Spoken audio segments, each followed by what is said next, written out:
اور ہماری جانوں کو جو خطرہ پیدا ہو گیا ہے، جو ہماری سیکورٹی فورسز کو جن حالات سے گزرنا پڑ رہا ہے، ہمارے عوام جس طریقے سے بے یار و مددگار ہیں، مساجد کے اندر بموں کے دھماکے ہو جاتے ہیں، مدرسے اڑا دیے جاتے ہیں، اور جس طرح سے قتل و غارت گری کی وارداتیں بڑھ رہی ہیں، ہمارے علماء کو شہید کیا جا رہا ہے اور کوئی آواز نہیں اٹھ رہی۔ پہلے یہ ہوتا تھا کہ ملک کے اندر اگر کوئی ایک بھی واقعہ ہوتا تھا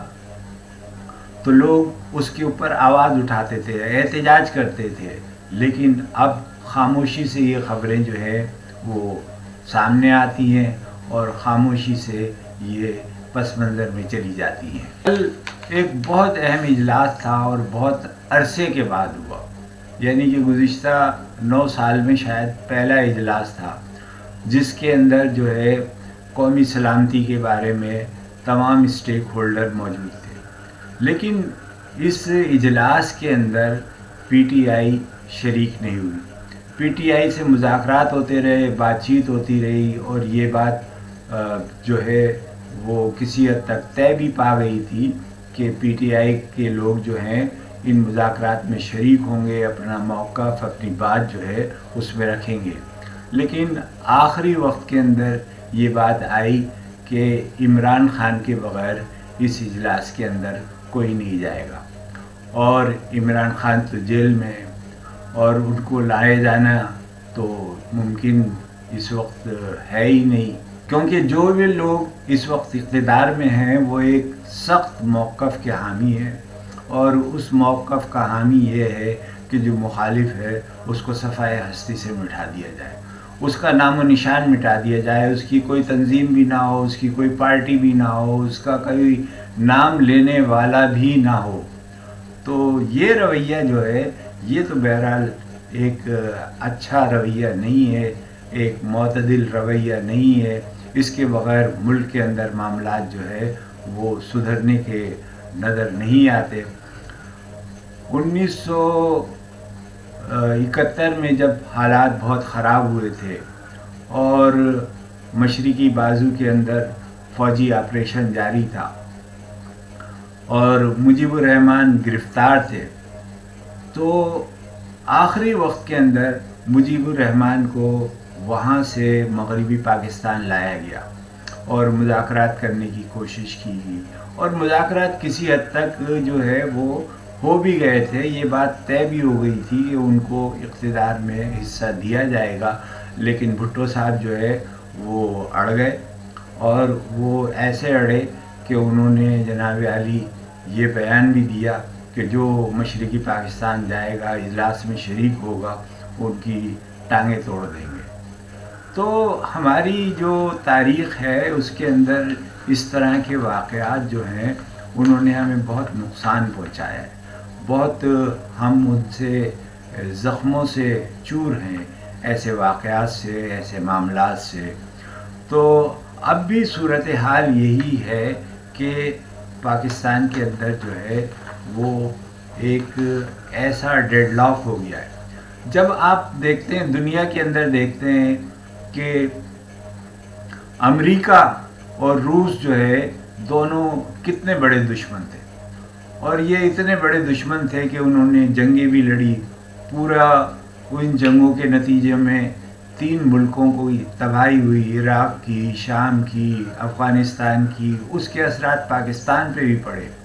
خود امریکہ کی معیشت جو ہے وہ بھی تباہ حال ہوئی، لیکن اس کے باوجود انہیں مذاکرات کرنے پڑے، انہیں افغانستان سے جانا پڑا، اور اب بھی یہی صورتحال ہے۔ اس وقت غزہ جو ہے میدان جنگ بنا ہوا ہے، اور یہود و نصارہ جن سے ہمیں کہا گیا ہے اور قرآن نے کہا ہے، اللہ تعالیٰ نے کہا ہے کہ یہ آپ کے ہرگز دوست نہیں ہو سکتے، تو لیکن ہم جو ان سے مذاکرات کرتے ہیں، ان سے بات کرتے ہیں، وہ بار بار وعدہ خلافی کرتے ہیں، اور رمضان میں جب ساری چیزیں طے ہو گئی تھی اس کے بعد گزشتہ 2 روز کے اندر انہوں نے جو بمباری کی ہے، اور تقریباً 450 افراد جو ہے اس بمباری کے نتیجے میں جو ہے وہ شہید ہوئے ہیں، یہ ایک بہت بڑا المیہ ہے۔ اس پوری دنیا کے اندر انسانیت کا جس طرح سے قتل ہو رہا ہے، یہ ایک واقعی ایسا المیہ ہے جس کے اوپر آئندہ آنے والی نسلیں ہمیشہ افسوس کرتی رہیں گی۔ اور ہم بھی اس وقت ایسے مجبور، لاچار، بے بس ہیں کہ پاکستان